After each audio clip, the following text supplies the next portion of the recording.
Фотавыстава «Шчасце бачыць» арганізавана сумесна з беларускім дзіцячым фондам. Мэта экспазіцыі прыцягнуць увагу да праблемы дзіцячых хвароб, інваліднасці, жыцця з абмежаванымі магчымасцямі і ўвогуле да дзейнасці фонду.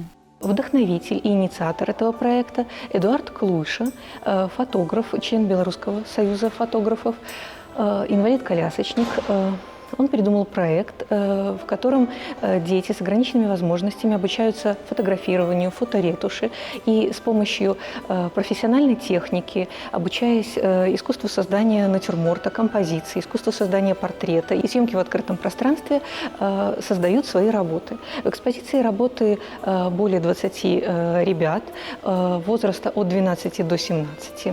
У экспазіцыі «Шчасце бачыць» адлюстравана паўсядзённае жыццё юных фотамастакоў, якія робяць фотапартрэты адзін аднаго, сваіх сяброў, блізкіх і медперсаналу. Усмешка дабрыні, сябар, мысліцель, незнаёмка, пяшчота. Назвы мастацкіх фатаграфій, якія дэманструюць мары, думкі і развагі аўтараў.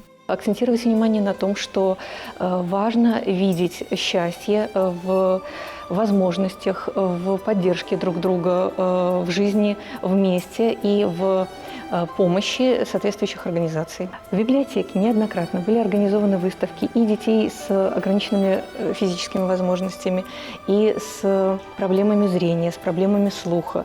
Мы часто сотрудничаем с детским фондом, с реабилитационными центрами. Выставки, в основе которых лежит инклюзивный подход к детскому творчеству, стали для нас доброй традицией.